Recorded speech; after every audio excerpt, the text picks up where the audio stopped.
Kesilген аяқты өлтіруші. Түркияда 8 адамды өлтірген белгісіз сериялық өлтірушінің лақабаты. 2000-2001 жылдар аралығында Стамбулдың әртүрлі аудандарында 6 әйел мен 2 ер адамға тиесілі кесілген аяқтар табылды. Жәбірленушілердің біреуі ғана анықталды, және бұл істің ескіру мерзімі 2021 жылы аяқталды.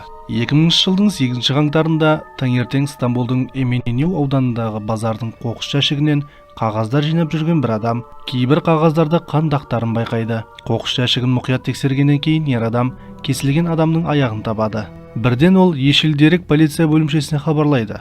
Сот медициналық сараптама бұл аяқтың 26-27 жастағы әйелге тиесілі екенін, оның табылғанынан 3 күн бұрын кесілгенін анықтайды. Құзырлы орган өкілдері аяғының түгі жоқ және тырнақтары педикюрмен өңделгендіктен жақсы күтімді болғанын атап өтті. 2000 жылы 19 мамырда таңғы сағат 6:00-де Стамбулдың Eminönü портына тоқтаған қайықтың капитаны қайығына қайта-қайта соғылған бірдеңені естиді. Тексергенде кесілген аяқты табады. Ол алғашында оны манекен деп ойлайды, бірақ көп ұзамай аяқтың адамдікі екенін түсінеді. Қайықтағы жолаушылардың бірі жақын маңдағы жағадан тағы бір адамның аяғын тауып алады. Сот медициналық сарапшылар бұл аяқтардың 25-30 жастағы әйелдерге тиесілі екенін анықтайды. Тұзды судың ұзақ уақыт әсер етуінен аяқтарды нашарлатып, аяқтардың қашан кесілгенін анықтауды қиындатқанымен, сарапшылар олардың табылғанға дейін 7-10 күн аралығында кесілгенін есептейді. Мәйіттердің кім екенін анықтау үшін полиция жоғалып кеткендер туралы хабарларды қарап шықты. Осы арқылы Ақсарай мен Таксим ауданында жүріп жұмыс істеген жезөкше болып шығады. Жоғалған әйелдің отбасымен байланысу мүмкін болмағандықтан, кесілген аяқтардың оған тиесілі екенін растайтын сараптамалар жасалмады. 2000 жылы 7 желтоқсанда бір топ жоғары сынып оқушылары тағы бір кесілген аяқты табады. 22 мен 24 жас аралығындағы әйелге тиесілі аяқ алдыңғы жәбірленушілер сияқты жақсы күтілген. 2001 жылы 12 наурызда Стамбулдың Хайдар ауданында бір-бірінен 50 метр қашықтықта тағы 2 кесілген аяқты табады.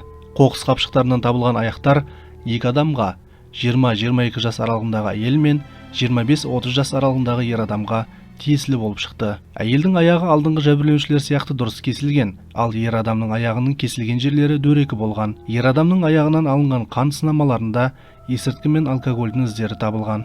2001 жылдың 22 наурызында 17 жастағы Ясемин Дургунның кесілген аяғын 2 қоқыс жинаушы Стамбулда орналасқан метро желісінің туннелінен табады. Оқиға орнынан қан табылмағандықтан, оның аяғы алдымен ыстық суға батырылған болуы мүмкін. Дургунның заттары 2 күннен кейін Гүміш Сүю саябағынан табылады. Кейіннен Тахтакали ауданынан табылған телефонынан басқа заттарының ешқайсысы жоғалған жоқ еді. Дургунды соңғы рет 20 наурызда куәгерлер пошта бөлімшесінде көрген және көп ұзамай жоғалып кеткен. Наурыздың 25 күні Дургунның мектебінің таксофоны шырылдайды. Тұтқан алған студент телефонға жауап бергенде, арғы жақтан ер адам "Ол қызды іздеме, таппайсың" депті. 2001 жылы 20 шілдеде Мальтепе жағалауында 30-35 жас аралығындағы ер адамның аяғы табылады.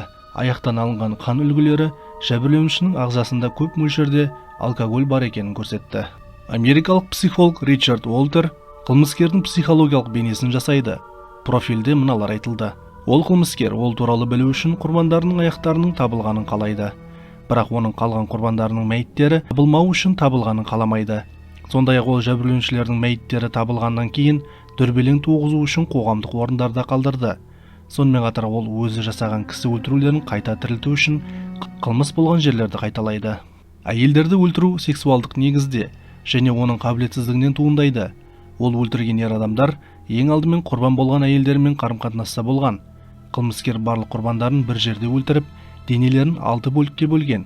Ол мәйіттерді чемоданмен алып жүрсе керек, және чемоданмен кем дегенде 2 рет сапарға шыққан. Қанішер Стамбулдан емес, ол жерге жұмыс бабымен көшіп келген. Оның көлігі жоқ, оның орнына жаяу жүреді, немесе қоғамдық көлікті пайдаланады. Ол ерте жабылатын мекемеде жұмыс істейтін шығар.